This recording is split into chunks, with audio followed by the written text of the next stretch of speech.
Hello friends, Mahanadi இன்றைய எபிசோடில் என்ன நடக்கலாம் அப்படிங்கிறத பற்றி பார்க்கலாம். இன்றைக்கான எபிசோட் இன்ட்ரெஸ்டிங்கான சுவாரஸ்யமான எபிசோட் அப்படின்னே சொல்லலாம். காவேரி அவங்க வேலைக்காக அப்படியே நடந்து வந்துக்கிட்டு இருக்காங்க. அன்பரசும் ராதாவும் காரில் வந்துக்கிட்டு இருக்காங்க. பேசிக்கும் போதே பார்த்தோம் அப்படின்னாக்கா, ஏன்னா ஏற்கனவே காவேரியோட அம்மாவை பார்த்ததுனால நம்ம இங்கே இருந்து அவங்களாம் என்ன இதுக்காக இங்கே வந்திருக்காங்கன்னு தெரிஞ்சுக்கணும்னு சொல்லிட்டு அவங்க அது விஷயமா அப்படியே பேசிகிட்டே வந்துட்டு இருக்காங்க. ஏற்கனவே நம்ம ப்ரொமோவில் பார்த்த மாதிரி இப்போ காவேரி நடந்து வந்துக்கிட்டு இருக்கிறத பார்த்துட்டு காரை நிறுத்தி காவேரி கிட்ட போய் பேச ஆரம்பிக்கிறாங்க. அன்பரசு வந்து எதுக்காக இங்கே வந்தீங்க, என்ன திட்டம் அப்படி இப்படின்னு சொல்லி கொஞ்சம் கோவமாகவும் எமோஷனலாகவும் பேசுகிறாங்க. ராதா அமைதியாக தான் நின்றுட்டு இருக்காங்க.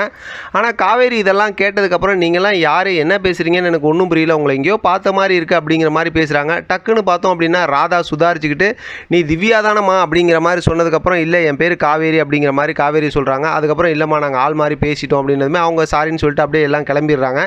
அதுக்கப்புறம் பார்த்தோம்னா அன்பரசுக்கிட்ட சொல்லி பழசெல்லாம் மறந்துட்டாங்க அப்படின்னு சொல்லும்போது இல்லை ஹாஸ்பிட்டல்லேருந்து வீட்டுக்கு வரும்போது நம்மளெல்லாம் பார்த்தாங்களே அப்படிங்கும்போது கொஞ்ச நேரத்தில் தானே பார்த்தாங்க, இருந்தாலும் அந்த கன்ஃபியூஷனில் மறந்துட்டாங்க, அதனால் இவங்களுக்கு எதுவும் ஞாபகம் இல்லை அப்படிங்கிற மாதிரி சொல்லிட்டு நம்ம அடுத்த விஷயமா பேசுறது சாரதா கிட்ட தான் பேசணும் அப்படிங்கிற மாதிரி சொல்லிட்டு அவங்க கிளம்பிடுறாங்க. இப்போ ஸ்கூலுக்கு வந்ததுக்கப்புறம் காவேரி பார்த்தோம்னா ஹாப்பி ஃபேமிலின்னு சொல்லிட்டு அப்பா அம்மா அவங்களோட குழந்தைங்க அப்படின்னு சொல்லிட்டு 3 பேரை ஃபோட்டோ வரைஞ்சி இதே மாதிரி வரைய சொல்கிறாங்க.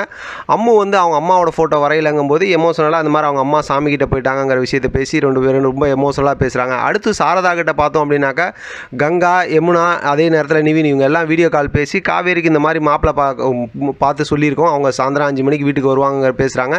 அதுக்கப்புறம் காவேரி ஒத்துக்கலைன்னா என்கிட்ட ஃபோன் போட்டு கொடுங்க நான் பேசுகிறேன் அப்படின்னு சொல்லி கங்கா சொல்கிறாங்க. ஒரு மாதிரி அது ஒரு ஜாலி மூமெண்ட்டாக இருக்குது. இப்போ பார்த்தோம் அப்படின்னாக்கா காவேரி கிட்ட வந்து அம்மு சொல்லியிருந்தாங்களா எங்கள் அப்பாவை பார்க்கணும்னு சொல்லிட்டு, அதனால் சாயந்தரம் ஸ்கூல் முடிஞ்சதுக்கப்புறம் 2 பேரும் சேர்ந்து கிளம்பி அப்படியே நடந்து வந்துகிட்டு இருக்கிறாங்க. இங்கே விஜய் வெயிட் பண்ணிகிட்டு இருக்கிறாரு. இடையில வந்து பிரின்சிபால் பார்க்கணும்னு சொன்னாங்கன்னு சொல்லிட்டு காவேரிகிட்ட சொன்னதுமே அப்படியே காவேரி அதாவது அம்மு கிட்ட சொல்லிட்டு கிளம்பிடுறாங்க. அம்மு அப்படியே கொஞ்சம் டல்லாகிடுறாங்க. இப்போ விஜய் கேட்குறாரு என்ன அம்மு டல்லாக இருக்கீங்க, என்ன விஷயம்னு கேட்கும்போது இந்த மாதிரி எங்கள் மிஸ்ஸை பார்க்கறதுக்காக கூட்டிகிட்டு வந்தேன், இந்த மாதிரி கூப்பிட்டு போயிட்டாங்க போது நாளைக்கு பார்க்கலாமா பரவாயில்ல இதுக்கெல்லாம் அதாவது டல்லாகக்கூடாது அப்படிங்கிற மாதிரி சொல்லி சமாதானப்படுத்தி அங்கேருந்து விஜய் வந்து அம்முகிட்ட பேசி கிளம்புறாங்க. இப்போ தான் நம்ம எதிர்பார்த்த சூப்பரான அந்த ஒரு சர்ப்ரைஸ் மூமெண்ட் வருது. என்னன்னு பார்த்தா இப்போ காவேரி வந்து அங்கேருந்து காம்பவுண்டுக்கு அந்தேருந்து பார்க்குறாங்க. இப்போ விஜய் பார்க்குறாங்க, அம்முவை பார்க்குறாங்க. அப்போ தான் தெரிஞ்சுக்கிறாங்க அம்முவோட அப்பா தான் விஜய் அப்படிங்கிற மாதிரி தெரிஞ்சுக்கிட்டு இவரை நம்ம கனவுல பார்த்தோமே அதே மாதிரி இருக்காரு அப்படிங்கிற மாதிரிலாம் சொல்லி ரொம்ப ஆச்சரியமாக பார்த்துக்கிட்டு இருக்காங்க. ஒருட்டு அவங்க கூப்பிட்டு இருந்தாங்கன்னா போதும், ஆனால் விஜய் காவேரியை பார்க்கல, காவேரிக்கு தான் பழசெல்லாம் மறந்துருச்சுங்கிறனால அவங்களாலையும் என்ன எதுன்னு தெரிஞ்சிக்க முடியல. அடுத்து பார்த்தோம்னா விஜய் வந்து அம்மாவை கூப்பிட்டு அப்படியே கிளம்பிடுறாரு. காவேரி அந்த ஞாபகத்திலே இருக்காங்க. வீட்டுக்கு வந்ததுக்கப்புறம் அவங்க அம்மா கூப்பிட்டு உட்கார வச்சு இப்போ மாப்பிள்ளை பார்க்க வராங்கிற விஷயத்த சொல்லணும் இல்லையா, அதனால் பேசிகிட்டு இருக்கும்போது இப்போ காவேரி சொல்கிறாங்க இந்த மாதிரி நான் கனவுல பார்த்தவரை நேரில் பார்த்தேன் அப்படின்லாம் பேசிகிட்டு இருக்காங்க. அந்த குழந்தைய பார்த்தேன் இதெல்லாம் சொல்லிக்கிட்டு ரொம்ப எமோஷனலாக ஆச்சரியமாக பேசிகிட்டு இருக்காங்க. இப்போ தான் காவேரி கிட்ட வந்து சாரதா பேசி அப்படியே அந்த விஷயத்தை ஓப்பன் பண்ணுறாங்க, இந்த மாதிரி மாப்பிள்ளை பார்க்க வராங்கன்னு. உடனே காவேரி ஆச்சரியமாக அப்படியே அந்த விஷயத்தை பார்க்குறாங்க. இன்ட்ரெஸ்டிங்காக இன்றைக்கான எபிசோட் முடிச்சிருக்காங்க.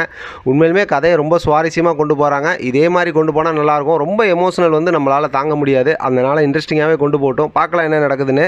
இதை பற்றின உங்களோட கருத்து கமெண்ட் பாக்ஸ் தெரியப்படுத்துங்க. தொடர்ந்து ஆதரவு கொடுங்க. தேங்க்யூ ஃப்ரெண்ட், தேங்க்ஸ் ஃபார் வாட்சிங்.